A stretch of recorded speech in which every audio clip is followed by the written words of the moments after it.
Every afternoon, there are 4 things you need to know about. They tend to happen after about 3 p.m. Eastern, and before you get home, you might as well learn about them before you hear it on the evening news. That's my job. I'm Erick Erickson. Tune in wherever your podcasts are available, on YouTube, Spotify, Apple, whatever. You'll get the 4 things to know in the afternoon. Search Erick Erickson or go to erickerickson.com/4 things to know for the links. Be more informed than your family and friends.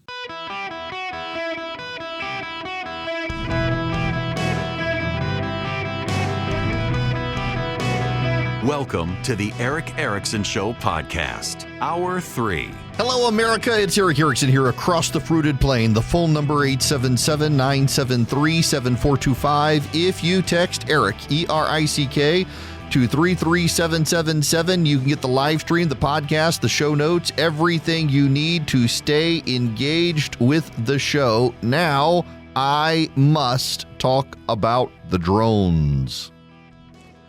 It's a bit of a troublesome story. To get to the drones, however, I want to talk about something a buddy of mine said. He knows who he is. He said I could use his first name, but I'm going to keep his name out of it. I mentioned the other day the idea growing in popularity in Washington that I support, that our defense industry is moving so slow on replacement missiles, particularly the Patriot missiles. There is an idea of giving Ukraine the access to be able to build them, and that the defense industry is worried that Ukraine might be able to build them faster and possibly better than the defense industry, and they don't want them to do it.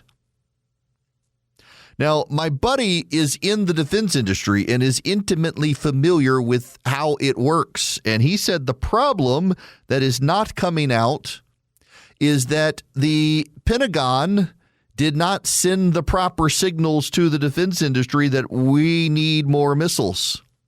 And it does take a little bit of time to wrap that up. So let me find this email from my buddy here, and let me just read you this. The problem is that there has never been what industry analysts and Pentagon leaders refer to as a data signal. This is probably a key piece of information that we need. The Trump administration, my friend writes about this, is doing what you're advocating for in their procurement reform and the massive amounts of money they're throwing at missile primes and the non-traditionals ramping up kinetic manufacturing like Anduril. Our execs have publicly and internally talked pretty widely and openly about what a game changer this is. Now, for those of you who don't understand this lingo, the primes are the big defense contractors who oftentimes subcontract to build out parts of their system. So this is what my buddy gets at. I think the notion that they can't ramp up production is pretty misguided, and that'll be shown over the next 12 to 18 months now that massive investments being made in missile production. The problem is that there has not been a demand signal until just the last few months. You're talking about the Department of Defense pumping in billions and billions of joint investment into research and development, into Lockheed Martin and Raytheon, with which the primes can now and are doing invest billions in their supply chains and develop second sources on critical components and procurements at greater quantities of rare earth minerals and critical components of subassemblies that, frankly, they've just not been able to do. Since the Last Supper, and the Last Supper was a 1993 dinner at the Pentagon attended by the defense contractors to discuss industry consolidation in wake of the Cold War.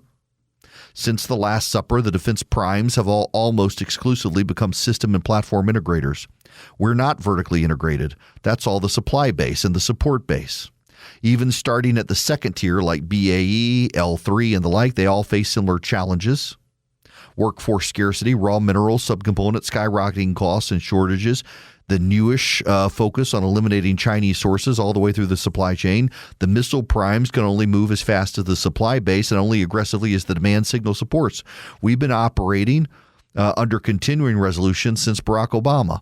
That impacts how long-term funding is forecasted and committed. Congress can complain that the primes aren't making out-year investments, but they haven't passed out-year funding in basically my kid's entire lifetime. Oh, but the primes are raking in so much money, they should have leaned forward into this. The objection might be, okay, but does anybody not really look at the financials?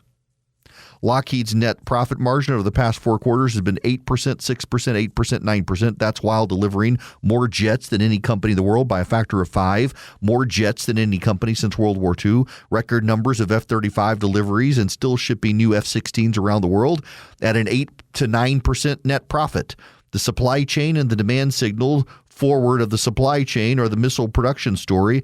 Not that either of the majors can't or don't remember how, you see. We do and will be in the next 12 to 18 months, but it takes investment in a thin margin industry by our primary customer, the Department of Defense, via funding and prioritization for Congress.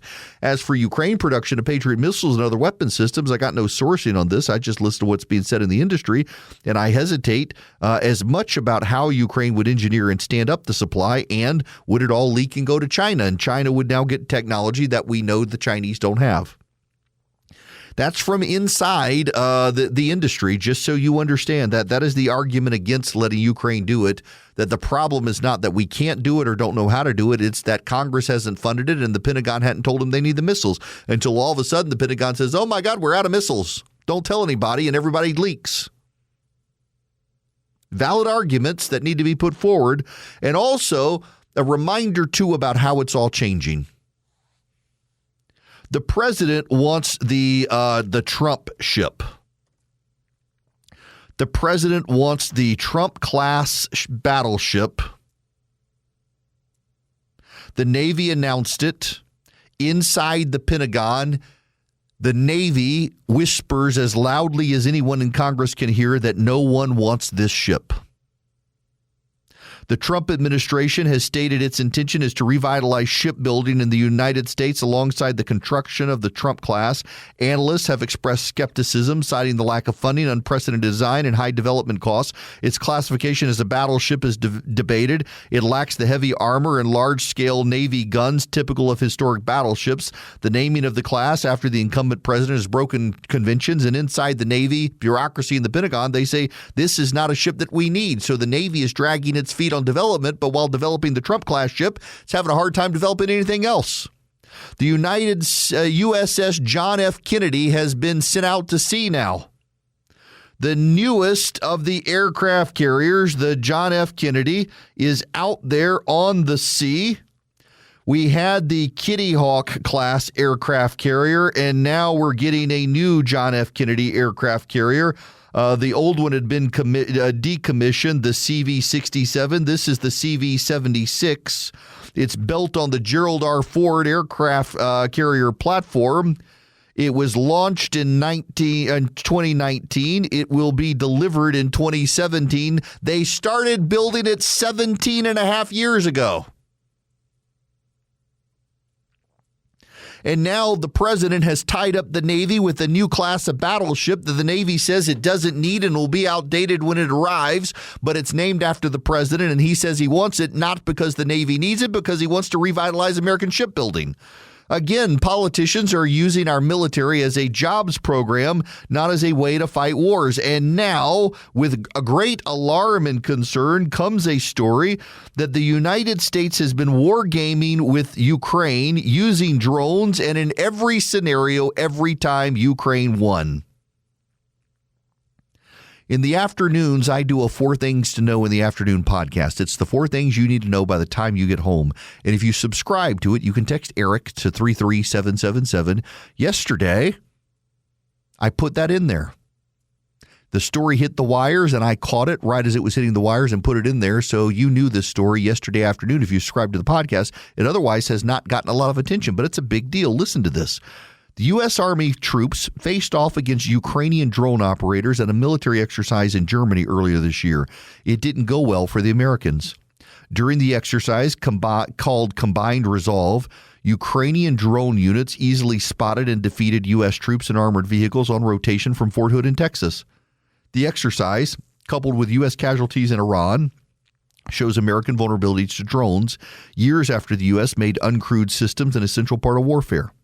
America pioneered using long-range drones in the war. The Pentagon has recently spent billions acquiring new drone and counter-drone technology and formed special units to operate it, still in the Middle East this year. The U.S. has struggled to defend against Iran's long-range drones, which have killed and injured soldiers and destroyed aircraft. The drubbing in Germany conveyed lessons from Ukraine focused on short-range battlefield drones. The exercise held in April and May tested visiting troops' ability to operate and defend against the proliferation of smaller frontline drones that have dominated the conflict between Russia and Ukraine. Exercises like Combined Resolve are run precisely so that forces can experience realistic combat conditions. Army leaders in Europe over recent years have taken advantage of having Ukrainian forces on hand to participate and impart their hard-won skills to U.S. and allied troops and practice on simulated battlefields. The expectations is that failures are educational. British and Swedish exercises have also resulted in Ukrainian triumphs. You can't get trained like this in the United States, says U.S. Air Force General Grinkowicz, the NATO top military leader. He said after NATO forces exercise against Ukrainian forces, the change is remarkable. Elliot Cohen, a scholar at the Center for Strategic and International Studies think tank, said that recent battlefield experience shows how drones of all kinds are essential to modern war. It's vital the U.S. military master this, and thus far, unfortunately, that doesn't seem to be the case, he said. Combined Resolve is a semi-annual exercise focused on large-scale ground combat operations in which rotating U.S. forces use armored divisions supported by ground troops, helicopters, drones, and other military assets. Around 3,500 U.S. personnel, primarily from the 3rd Armored Brigade Combat Team, 1st Cavalry Division, took part in the exercise.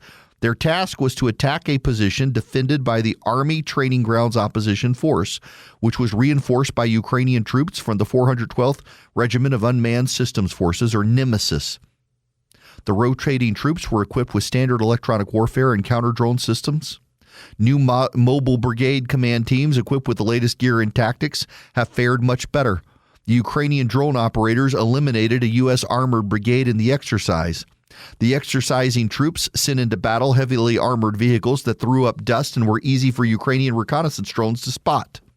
The drones were followed by drones dropping explosives and first-person view drones, which smash into targets in combat.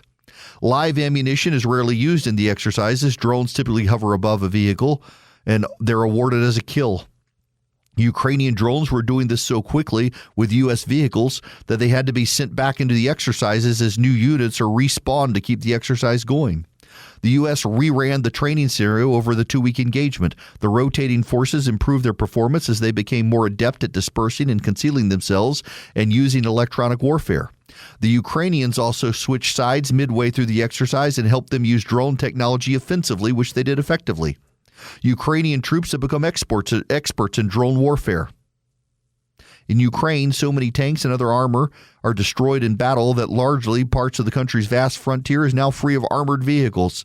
Some U.S. military officials argue that drones are particularly deadly in this war because it's reached a stalemate with little battlefield movement.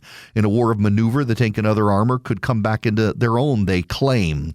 But Ukrainian military thinkers argue the drone technology has made traditional maneuvering unfeasible on a plane, explaining that largely static front lines in Ukraine's east are because of the drones, not in absence of the armor. The exercise showed the U.S. is struggling to protect its armor. They tried it again and again and again, and the result happened every time. Meanwhile, the president wants to build a battleship that no one in the Navy thinks is practical or useful. The military never sent the signals to Lockheed and Raytheon to start building more missiles and drones. We are down to only a quarter of our Reaper drones left. Iran blew the rest of them out of the sky. It doesn't seem like we're equipping ourselves to fight. We're equipping ourselves for a jobs program, and a jobs program is not going to beat a combined force of the Russians, Chinese, Cubans, North Koreans, and Iranians. In fact, we're not beating the Iranians. We're actually choosing to lose to the Iranians, and the Iranians, we now know, were able to get ancient American F-5s under radars into Kuwait to attack American positions and did so far more effectively than the Pentagon led even Congress to believe. These are not good signs, but you know what? It gives us an opportunity to adapt, and we're still the most adaptable country if we care to do it. Running a business, if you're a small businessman, it means you've always got to be reachable until you're not.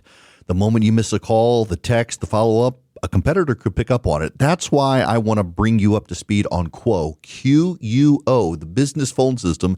It's built so you never miss an opportunity. Quo is the business phone system. You're never going to miss a call. You're never going to miss a text message. And, as a guy who runs a small business, I know how available you got to be. Quo is the number one rated business phone system on G2. It's trusted by over 90,000 businesses. They rely on it to stay reachable and look professional every day. And it sets up in minutes on any device. You can keep your existing number. You can add teammates as you grow. There's no IT. There's no hassle. It's got an AI agent that even integrates with Claude, no less, and Zapier and HubSpot and more.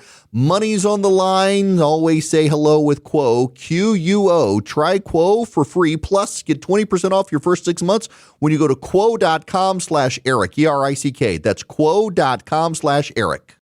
Traditional Islamic jurisprudence, Sharia, views dogs' saliva as ritually impure, and certain prophetic traditions advise against keeping dogs as indoor pets. So there is cultural caution about dogs. It is actually a thing in Muslim communities. In Great Britain, the animal control people are more and more vocal that the British should give up dogs as pets because Muslims don't like them. In New York City, a number of Muslim community activists are pushing the city to more regulate dogs in communities because they don't particularly like dogs because of Sharia law. In Michigan, Abdul El-Sayed was the Senate candidate there, has said that he intends to live his life by Sharia because when he gets to Allah and will be held accountable, he wants Allah to know he kept Sharia. It's probably not a coincidence then that he oversaw Detroit's animal shelter where the kill rate of dogs was 74%. 74% of dogs that were placed in Detroit's animal shelter were killed by the animal shelter. A whistleblower called it a slaughterhouse, and the city had to pay $63,000 to settle a lawsuit over conditions. Feces was backed up into kennels. Rats and cockroaches were everywhere. And it was Abdul El-Sayed, the man who wants to honor Sharia law, which says not to keep dogs as pets, that ensured the 74% kill rate and the cruel conditions of dogs. We have a dog in our house. I like my dog. My old dog was just the sweetest dog. It's taken me some time to warm up to our current dog, but my wife adores him, and he's a good dog. My wife's got a cousin down in South Georgia, in Unadilla, Georgia. He's basically a dog whisperer. That guy can pretty much train any dog. And we took him down there, and Max came back a new animal. And he's a sweet dog. And there are days I want to wring his neck, particularly when he jumps up onto the counter and decides to try to eat stuff out of the sink. And he's a giant, 80-pound dog, but he can get up on the counter. But I wouldn't ever want to leave him with Abdul El-Sayed, who doesn't want to abandon Sharia, and Sharia thinks you shouldn't have dogs as pets. And he oversaw a 74% kill rate. I wonder if all the animal activists out there who tend to be left-wing will have any hesitancy in supporting a guy who oversaw a 74% kill rate of animals in the shelter he was in charge of. In today's uncertain economy, American financing is helping families find a way out of high-interest credit card debt. Massive high-interest credit card debt out there. 25% is the average interest rate on credit cards right now. And American financing understands that you need a real strategy, particularly if interest rates are going up in September. Right now is advantageous. With rates in the fives, customers are saving an average of $800 a month, wiping out high-interest debt. That's money that stays in your pocket to fight against costs. There are no upfront fees, no pressure. They got salary-based agents. If you start today, you could delay 2 mortgage payments. Give them a call today, 866-886-9262. That's 866-886-9262 or AmericanFinancing.net/Erick. NMLS number 182334. NMLSConsumerAccess.org. APR for rates in the 5 start at 6.327% for well-qualified borrowers. Call 866-886-9262 for details about credit costs and terms. Visit AmericanFinancing.net/Erick. Average savings based on borrowers who save over $199. Hi. How are you? It is Erick Erickson here. If you text Erick to 33777, you can get all the live stream, show notes, podcast, everything you need to stay on top of the program. Very happy to have you. Now, my friends, Actually, this is breaking news. This just hit the wire, so I guess I need to tell you about this. Luigi Mangione is expected to plead guilty to federal charges tied to the murder of United Healthcare CEO Brian Thompson in Manhattan. The state-level prosecution has not gone well for the prosecution, which has just done a terrible job of prosecuting the case, but the federal case is so rock solid that Mangione is going to plead guilty to the federal charges. We'll see what happens to everything else. Meanwhile, Tyler Robinson and the Charlie Kirk assassination, his lawyers are asking the judge to not issue the death penalty. Now, my team tells me I need to stop. It's becoming a verbal tick. I need one of those shock collars every time I say now, it goes zzz, and I stop saying it. Every once in a while in radio, your host latches onto a word, and it's like the crutch now for transitioning. Sometimes I'm good with the transitions, and sometimes I'm not. The reason I'm not at the moment is because I just had a total brain fart of what I was going to talk about, and then I looked at the screen, and it literally is on my screen. It is the story I am staring at is the one I was going to talk about. I have mentioned tort reform numerous times. Tort reform, I advise Republicans not to talk about tort reform. I advise Republicans to talk about lawsuit reform. Because you all see the Morgan & Morgan billboards. They spread around the country like a virus. The trial lawyer billboards. Every time I go home to see my parents in Louisiana, I land in Baton Rouge, and the only billboards between the Ryan Airport, the Baton Rouge Regional Metropolitan Airport, Ryan Airport, and my parents' house are trial lawyer billboards. I'm Morris Bart. You name it.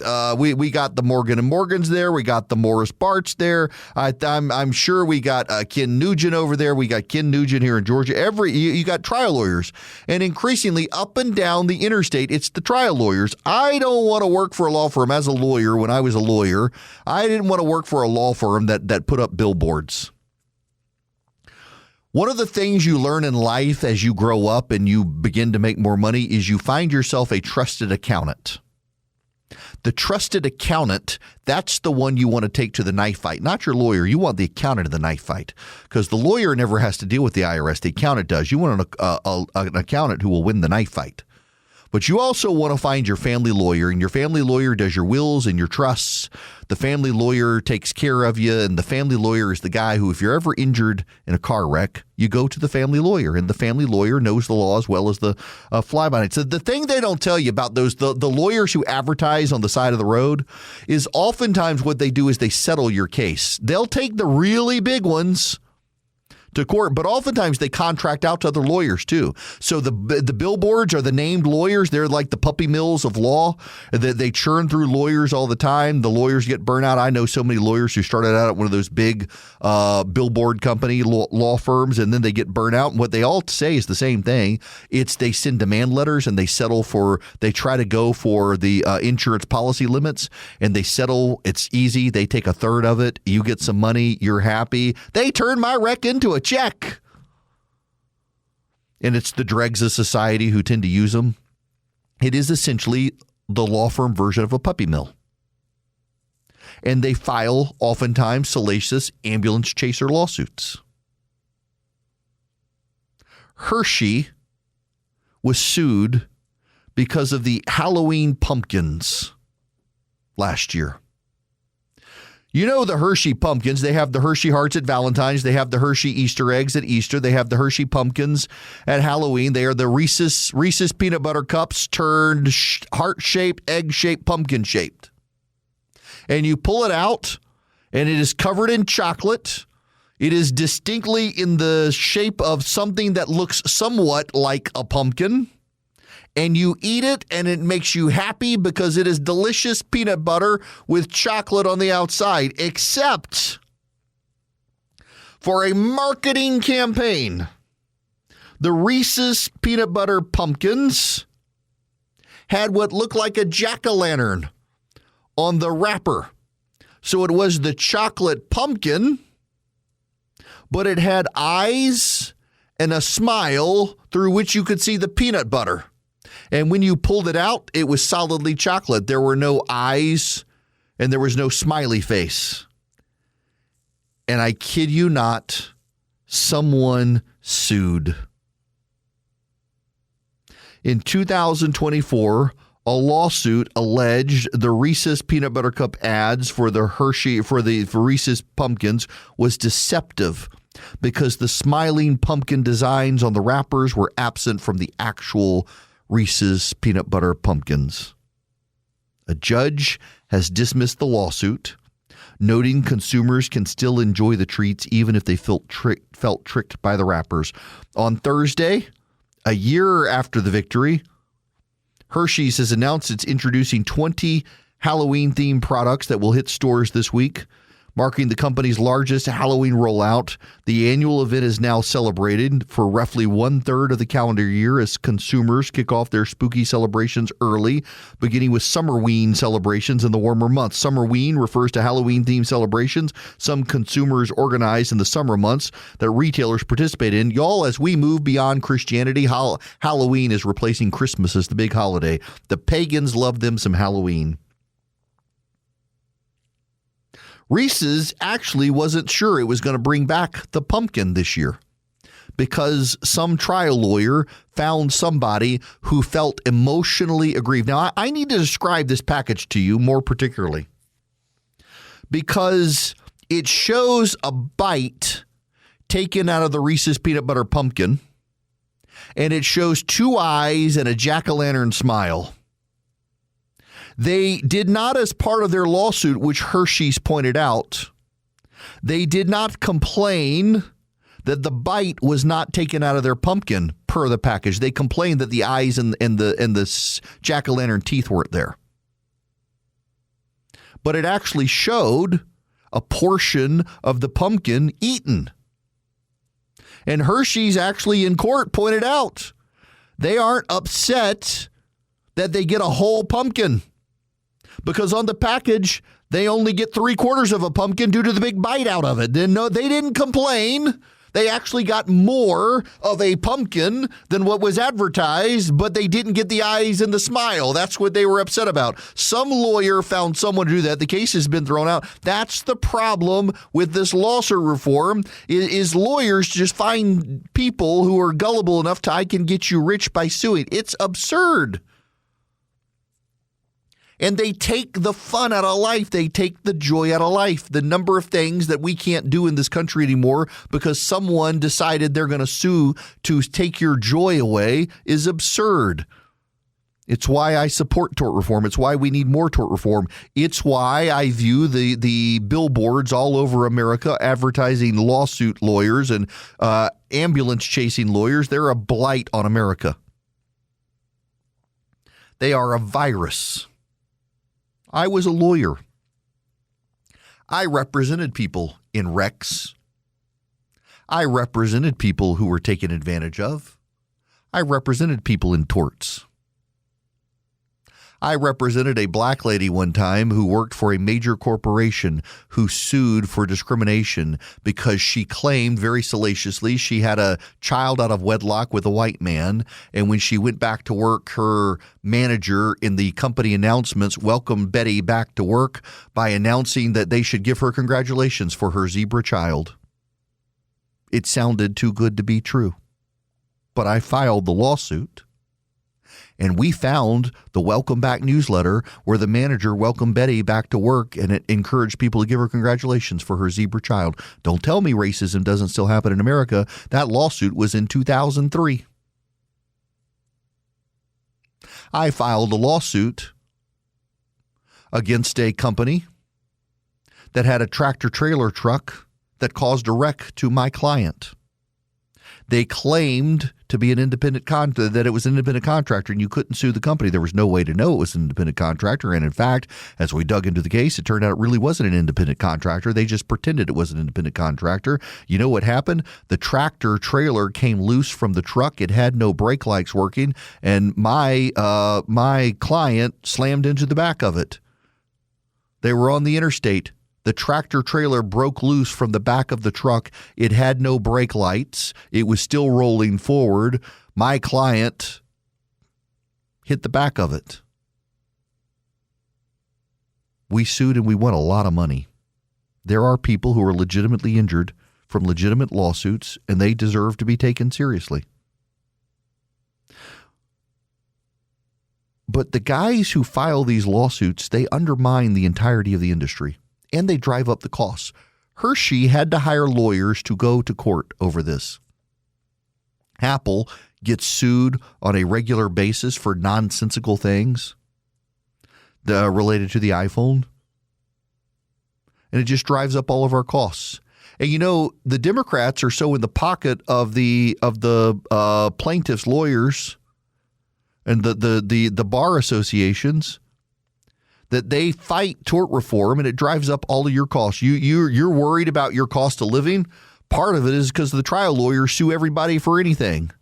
How much money did Hershey have to spend to go to court to get a stupid lawsuit thrown out because some lawyer somewhere thought he could make a quick buck off of some victim claiming to be emotionally traumatized by her Hershey pumpkin not smiling at her? And the Hershey response was, well, hey, at least a third of it wasn't gone like a big bite represented on the wrapper.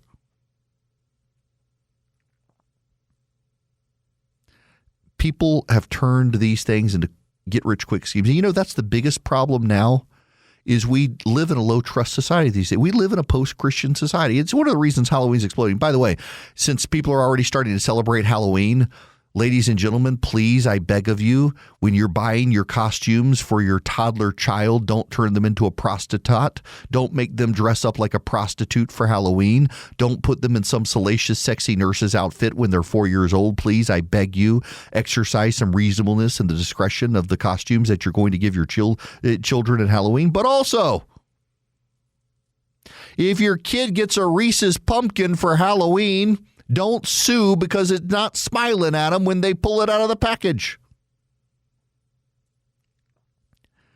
I would still be a lawyer, to be honest with you, except there's this thing called a client, and they all had problems. And I got tired of dealing with their problems. I had enough problems of my own. I didn't need to deal with clients. I actually liked helping small businesses. I did election law, but I also helped small businesses. I set up a lot of LLCs, and I loved doing that. I loved helping people with good ideas get off the ground. And you know, the Democrats at the end of the Biden administration, they passed a rule that every small business in America had to register with the federal government. If you were a sole proprietor, you had to register your business with the federal government. You had to identify your bank accounts. You had to identify your business structure. Everything had to be on file with the federal government. Today, Scott Bessent has announced that they've gotten rid of that rule. It was opposed by Republicans in Congress, but the Democrats blocked them from repealing it. Democrats who said at the time that they thought it was a bad idea, too, they refused to stand in the way because it was the Biden administration doing it. The people who covered for Biden's dementia. By the way, prayers for that man. I don't know if you've heard his cancer has spread to his bones now.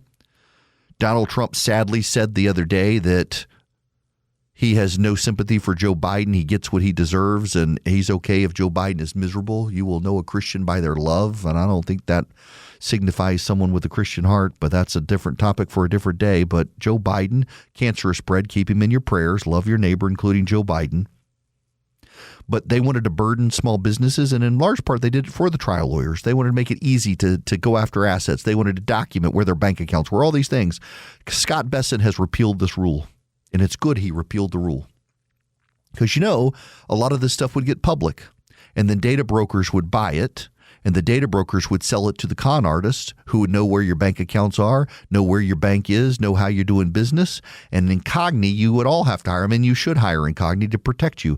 Incogni is a company that frankly shouldn't exist. It shouldn't exist because Congress should ban the data brokers from buying all your information and repackaging it and selling it to other people. But Congress isn't going to ban it because politicians benefit from it too. How do you think you get the telemarketer scams from the congressmen who are running for re-election? How do you think you get the campaign mail? They buy it all from the data brokers who put together your consumer profile and sell it, and they can micro-target you, what car you buy, where you go to church, what doctor you see, how often you go to doctor. It all tells whether or not you're a Republican, a Democrat, a conservative, a liberal. Incogni, however, comes along and sends takedown notices and makes the data brokers delete your information. Incogni, I-N-C-O-G-N-I, Incogni, Incogni.com/Erick. Save it at 60%. Use Incogni, protect your privacy online. Incogni goes to the data brokers and says, You must delete this information. They send them a legal demand, which is your right to do. But you can't find all the takedown, and there are too many, and there are hundreds and hundreds and hundreds of these. You don't have the time. But Incogni goes to all of them and tells them take down your information. And then Incogni follows up, sees if they have taken down your information. If they have, okay. If they haven't, they send them another demand. They're your representative to demand your information come offline, and you get rid of all the telemarketer calls, you get rid of all the spam emails, you get rid of all that with Incogni. Incogni.com/Erick, save up to 60%. Take your privacy back and make your phone go silent. Hello, my friends. I am delighted to have you with me. My daughter has moved back out of the house. She is now in an apartment. It's one of those university-run apartments on campus at my alma mater. She moved in yesterday. She scrubbed everything with bleach, she said. She started the dishwasher last night, and it promptly flooded the apartment.